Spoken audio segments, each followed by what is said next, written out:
Good evening and welcome to Civonix. I am Phillips. Tonight is January 12, 2026, and the White House has declared a national emergency.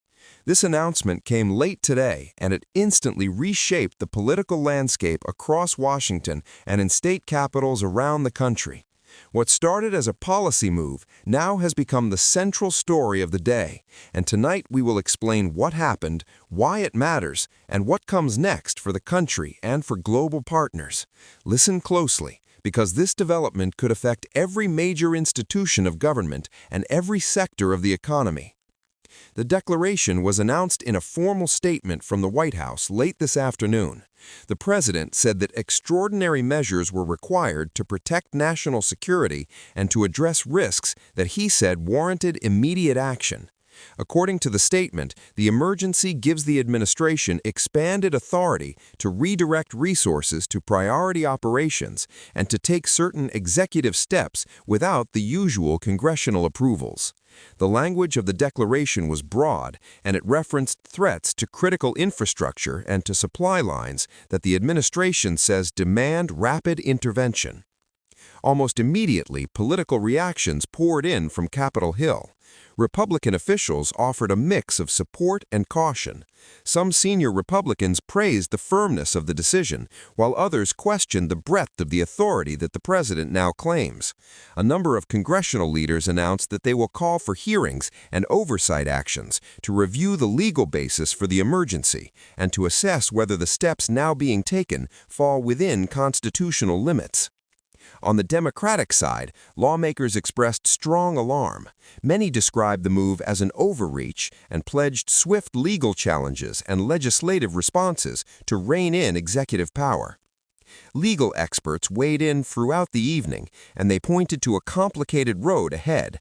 The emergency powers cited by the White House are rooted in statutes that give the executive branch specific authority in narrow areas. The scope of that authority depends on the exact statutory provisions the administration chooses to rely on. Legal scholars cautioned that the courts will now have to parse whether the claims made in the declaration meet the high threshold required for these extraordinary measures. The likely legal fight could involve state attorneys general, interest groups, and members of Congress, all seeking judicial review and injunctive relief. The timing of this declaration adds another layer of complexity. The president made this move in an election year when political tensions are already high. The decision will be viewed through partisan lenses, and that will affect how courts and legislatures react. The administration argues that urgency required immediate action and that waiting for prolonged congressional debate would have endangered national interests. Proponents say this is about decisive leadership and rapid response. Opponents say this is about concentrating power and bypassing the democratic processes that are meant to check executive authority. On the ground, federal agencies and departments are mobilizing to implement parts of the plan outlined by the White House.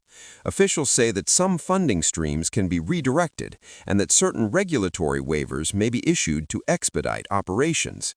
The exact operational steps remain under wraps for now, but insiders indicate that the administration intends to use existing programmatic authorities to shift priorities and to accelerate contract awards. The private sector is watching closely because companies that intend to partner on emergency projects need legal clarity and fiscal guarantees before they commit to major investments. Markets reacted quickly to the news, with volatility in certain sectors. Financial analysts say that any prolonged uncertainty about governance and oversight can undermine investor confidence and can affect sectors that rely heavily on federal contracting and regulatory approvals. Energy and defense stocks showed notable movement, while investors awaited further details on procurement plans and fiscal implications. Overall, market watchers urged calm and noted that initial moves often reverse once clarity emerges about specific policies and projected costs. International partners offered a mix of support and concern. Many allied governments expressed an understanding of the need to protect critical interests, but they also urged adherence to international norms and to the rule of law. The European Union released a statement calling for measured responses and for the United States to work closely with its partners. The United Nations emphasized the importance of preserving constitutional checks and balancing the need for action with protecting civil liberties and human rights. Civil society groups and watchdog organizations immediately announced plans to challenge the declaration in courts and to mount public campaigns to alert citizens about the potential implications for civil liberties. Many advocacy groups focused on privacy and on due process said they are particularly worried about expanded surveillance and about emergency contracting that bypasses standard oversight mechanisms. Community and grassroots organizations signaled that they will mobilize public opinion and will use every legal tool available to challenge the administration where they believe laws are being stretched or broken. What does this mean for daily life for ordinary Americans? The immediate effect depends on which authorities are exercised and how agencies implement the emergency powers. Some communities may see rapid federal support for crisis response infrastructure. Some industries may get expedited approvals for projects tied to national security interests. Some individuals might benefit from accelerated relief or services.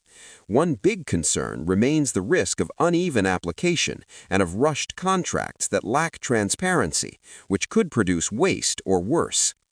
From a constitutional perspective, scholars remind us that emergency powers have often been used in American history during times of national crisis. War and natural disaster have repeatedly prompted executive action. But those historical precedents also show that unchecked emergency authority can become permanent if not subject to legislative and judicial oversight. The founders created a separated government to prevent the very concentration of power that critics fear, and now those built-in safeguards will be tested. The political calculus is stark. The administration is betting that decisive action will be rewarded by those who prioritize immediate security outcomes and who view quick executive response as necessary in an age of fast-moving threats. The opposition is betting that mobilizing legal challenges and public opinion will force a scaling back or reversal of the most expansive measures. Either outcome will reshape political narratives ahead of the next election cycle and will alter the relationship between the executive branch and Congress for years to come. We must also consider the fiscal implications. The emergency declaration allows the executive to tap into contingent funds and to reprioritize budgets. But large-scale actions require funding and sustained investment.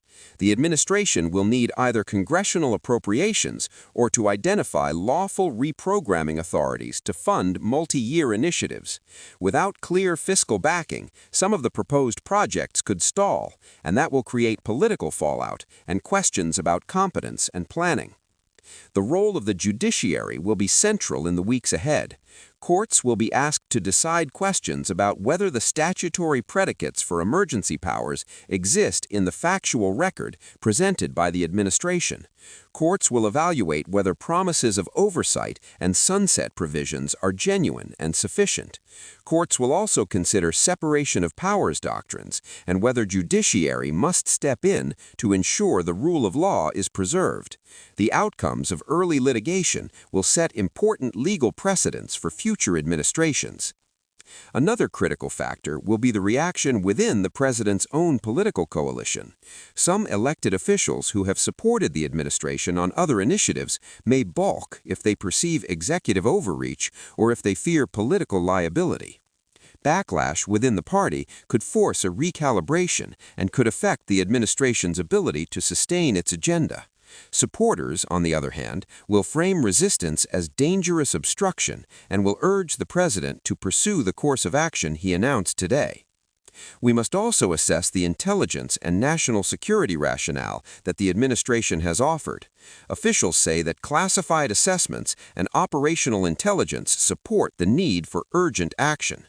Those claims will not be made fully public, which complicates the ability of independent bodies and the public to assess the merits of the decision. Intelligence-based emergency claims have historically been challenging for oversight bodies because they involve sensitive sources and methods, but oversight remains crucial to prevent abuse. The international legal dimension also matters. The United States still operates within a web of treaties and alliances, and unilateral actions can prompt diplomatic pushback. Even allies that otherwise support strong measures may ask for consultation when actions impinge on mutual obligations. In addition, adversaries will use the declaration to shape their own narratives and to press advantage in diplomatic forums.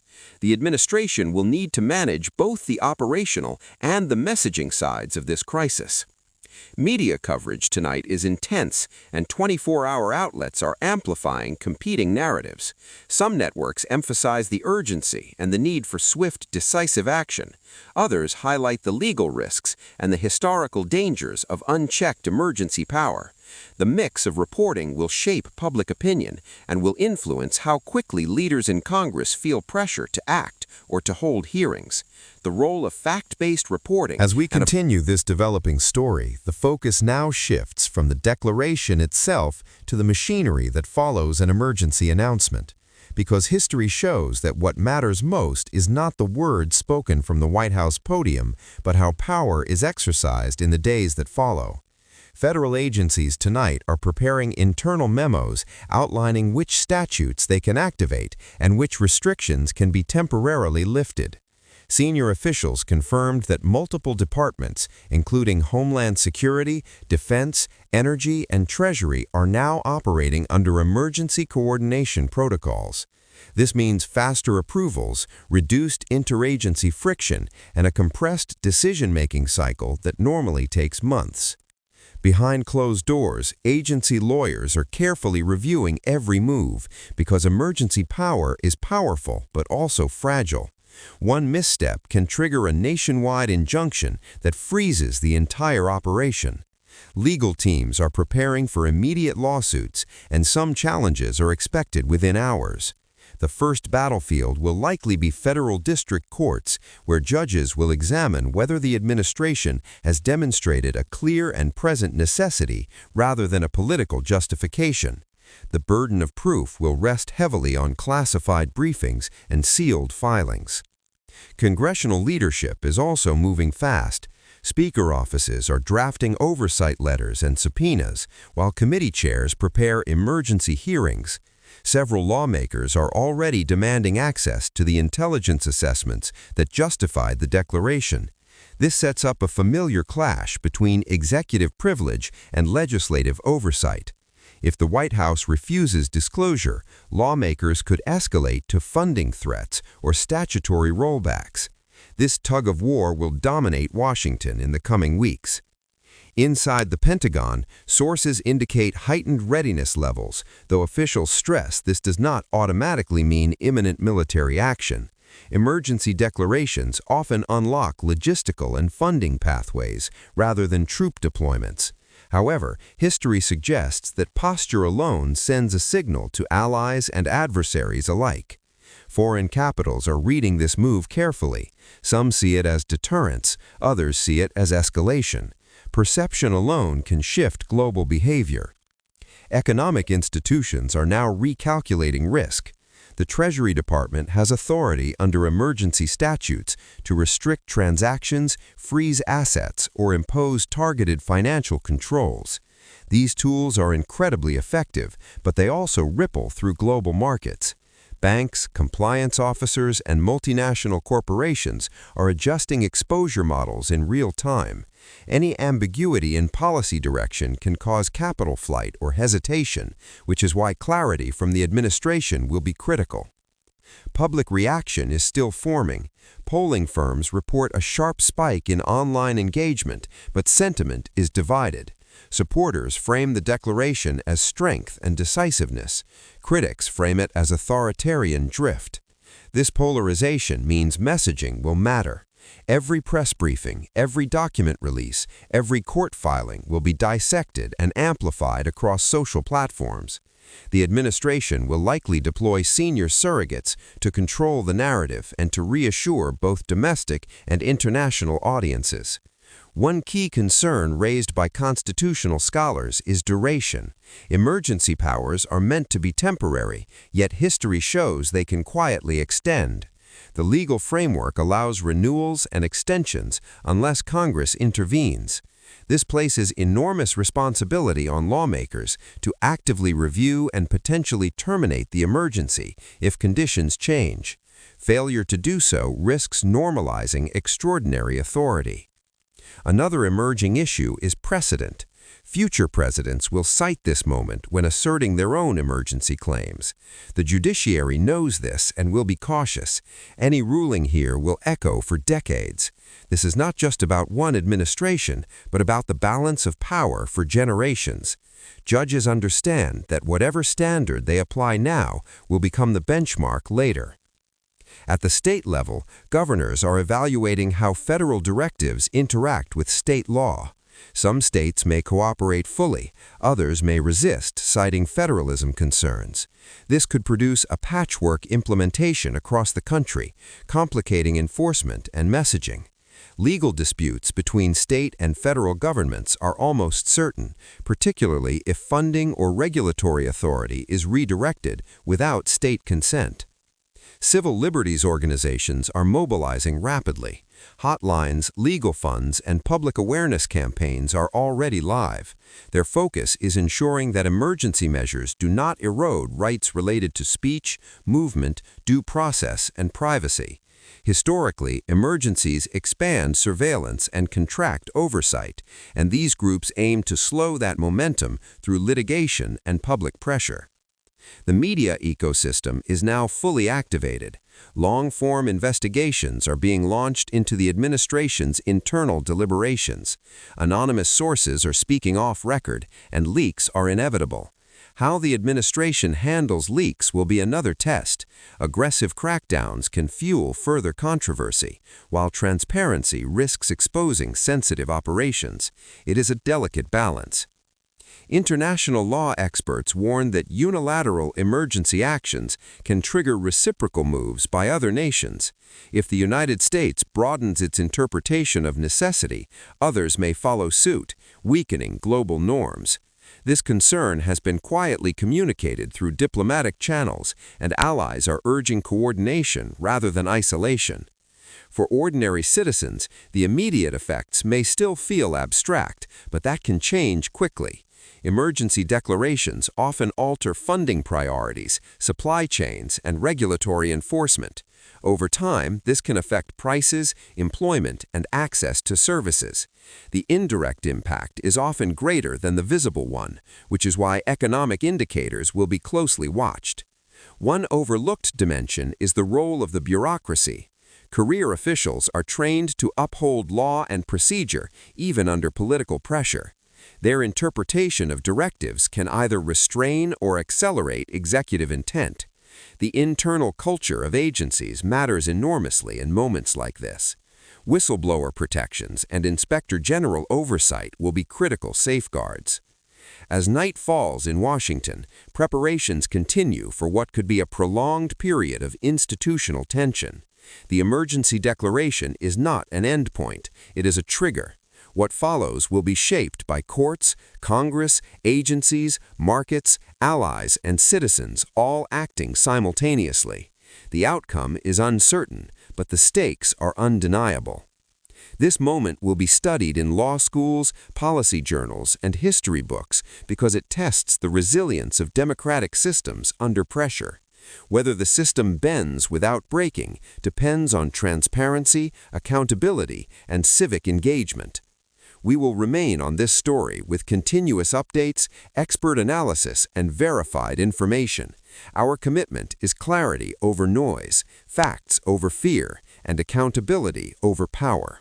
Stay with us as this situation evolves.